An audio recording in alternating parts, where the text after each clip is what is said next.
I let AI generate my worst nightmare, then analyzed it. Hey everyone, welcome back to the channel. So, I've been having this recurring nightmare lately. Not every night, but often enough that it started to mess with me. I wake up in a cold sweat, heart pounding, and I can't shake this feeling for hours afterward. Now, I'm not usually the type to put much stock in dream interpretation, but this one's been so vivid, so consistent, that I started wondering, what if I could actually see it? What if I could take this nightmare out of my head and make it real? That's when I had an idea. What if I described my nightmare to an AI image generator in excruciating detail and let it create what my subconscious has been torturing me with? And then, what if I actually analyzed it, broke down the symbolism, the psychology behind it? I know it sounds crazy, but I needed to understand why this particular nightmare won't leave me alone. So that's exactly what I did. And what the AI generated, honestly, it disturbed me more than I expected. Before we start, hit that subscribe button because you're going to want to see where this goes. And maybe drop a comment telling me if you've ever had a recurring nightmare. I'm genuinely curious if I'm the only one who's this messed up. Alright, let's do this. The nightmare description. So first, I need to tell you about the nightmare itself. Every detail matters here because I fed all of this into the AI. It always starts the same way. I'm in my childhood home, but it's wrong. The layout is correct. The narrow hallway, the living room with the weird corner where the couch used to be, my old bedroom at the end of the hall. But the walls are breathing. Not like moving in and out dramatically, but subtle, like the house itself has lungs. And I can hear it. This wet, rasping sound with every breath. The lighting is wrong too. Everything has this sickly yellow-green tint, like the air itself is contaminated. There are no light sources I can see, but everything is illuminated by this nauseating glow. I'm trying to get to my old bedroom. I don't know why, but I know I need to get there. Something important is in there. Maybe something dangerous. The feeling is urgent but unclear, like how dreams are. But every time I take a step forward down the hallway gets longer. Not suddenly, gradually. I'll take 3 steps and realize I've only covered the distance of 1. The door to my bedroom is receding, like the house is actively keeping me away from it. And then there are the photographs on the walls. In real life, my parents had family photos lining that hallway. Normal, happy memories. But in the nightmare, the photographs are still there, in the same frames, but the images are corrupted. I'm still in them. My family is still in them. But our faces are wrong. Blurred. Smudged. Like someone took an eraser to them, but not completely. You can still tell it's supposed to be us, but we're degrading. As I struggle down the hallway, getting nowhere, I start to hear whispering. It's coming from behind the walls, from inside the breathing walls. Multiple voices, overlapping, speaking too fast for me to understand individual words. But I know they're talking about me. I can feel it. Then I notice my hands. They're starting to fade. Not disappear exactly, but becoming translucent, like I'm turning into a ghost. I can see through my fingers to the hallway beyond. And I realize with absolute certainty that if I don't reach that bedroom door before I completely fade, I'll cease to exist entirely. The panic sets in. I try to run, but running makes it worse. The hallway stretches even faster. The whispering gets louder, more frantic. The breathing of the walls becomes labored, like the house is suffocating. And right before I wake up, I see something.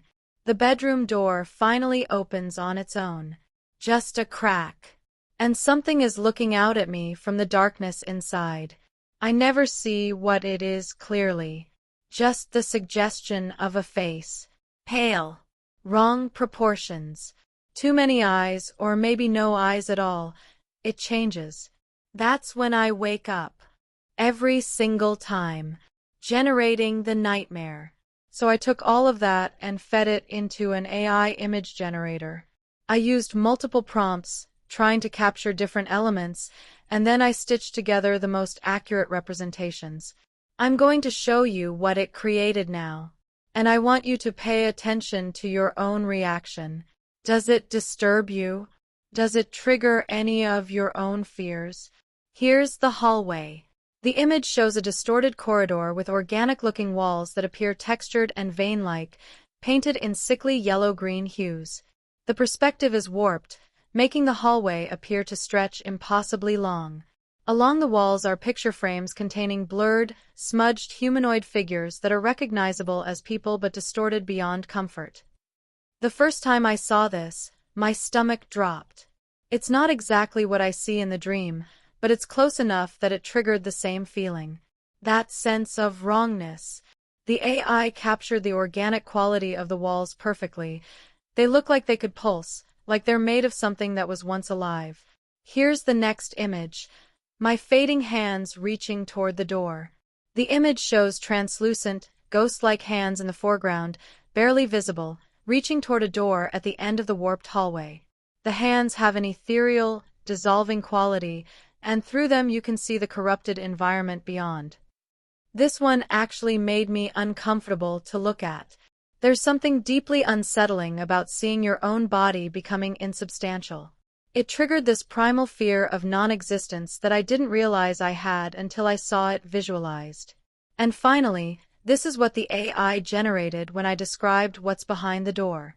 The image shows a door slightly ajar with darkness beyond, but emerging from that darkness is a pale, indistinct face with features that don't quite make sense, eyes in wrong positions, a mouth that seems to be in multiple places at once, proportions that defy human anatomy but are almost human enough to be recognizable.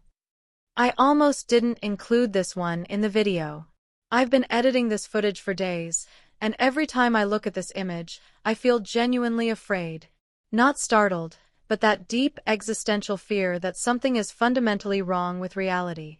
The AI somehow captured the exact quality of wrongness I feel in the dream. This isn't a monster. It's not even clearly malevolent. It's just wrong. And that's so much worse.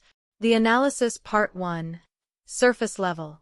Okay, so now that we've seen the nightmare visualized, let's break down what it might mean.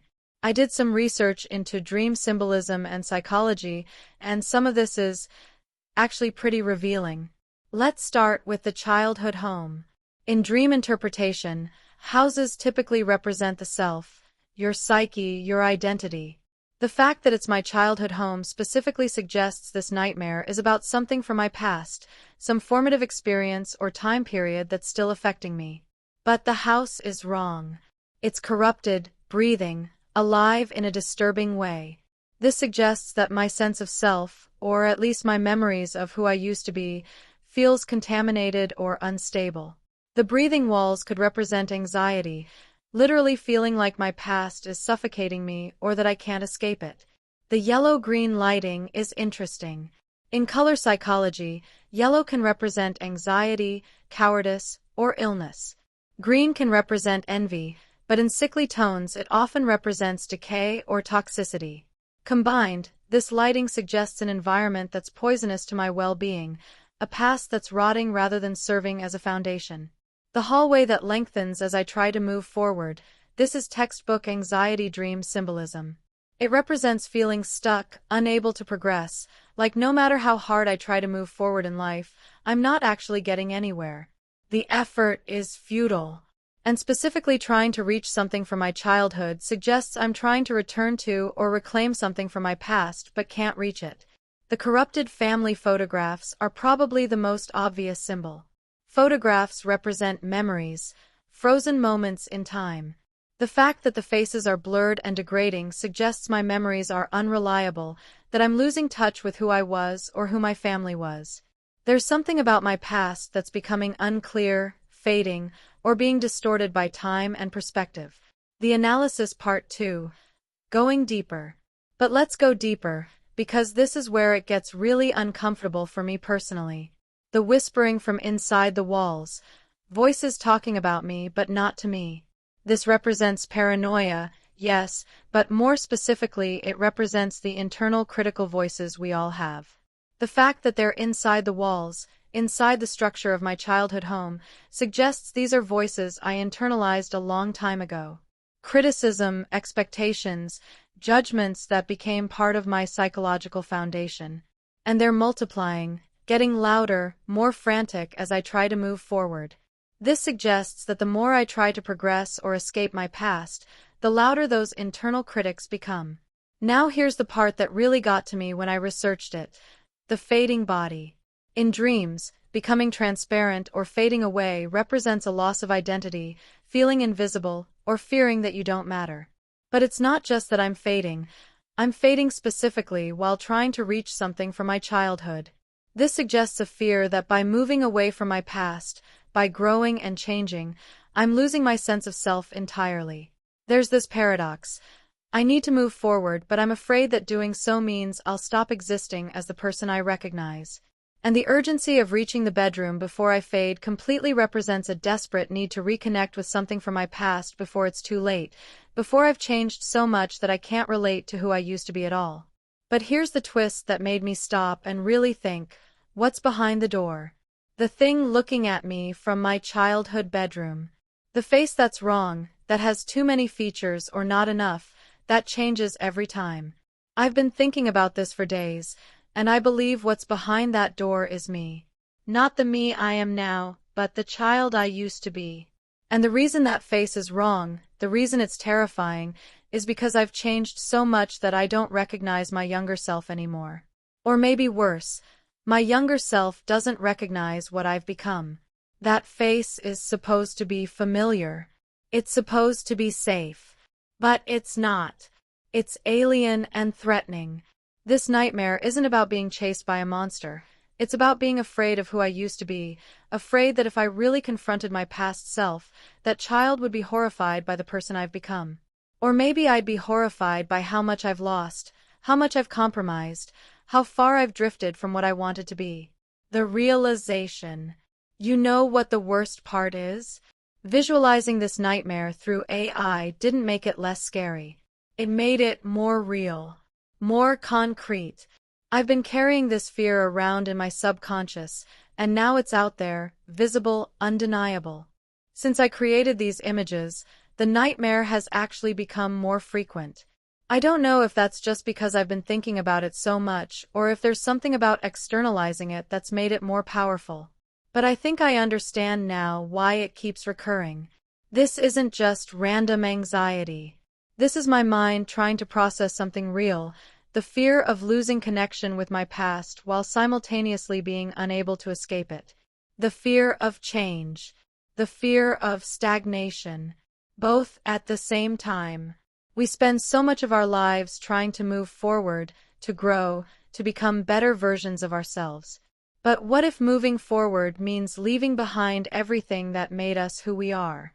What if the foundation we're built on is the very thing holding us back? I don't have an answer to that. Maybe there isn't one. Maybe the nightmare persists because it's representing a genuine paradox in human existence. We have to change to survive, but changing means losing who we were. Looking at that face behind the door, that wrong, impossible face that's supposed to be familiar, I wonder if my younger self would even want to know me now. And I wonder if I'd want to go back to being that person, even if I could. Conclusion. So that's it. That's my nightmare, visualized and analyzed. I'm not sure if doing this was therapeutic or if I've just traumatized myself further. Maybe both. If you've made it this far, thank you for going on this deeply uncomfortable journey with me. Drop a comment and let me know if you have recurring nightmares and what you think they mean. And if you're brave enough, maybe try this experiment yourself. Let AI show you what your subconscious is trying to tell you. But I'll warn you, you might not like what you find. If you enjoyed this video, or if enjoyed is even the right word, hit that like button and subscribe for more horror content. And remember, the scariest monsters aren't the ones in the dark. They're the ones we carry inside ourselves, waiting for us at the end of impossible hallways, behind doors we're too afraid to open. I'll see you in the next video. Assuming I ever sleep again.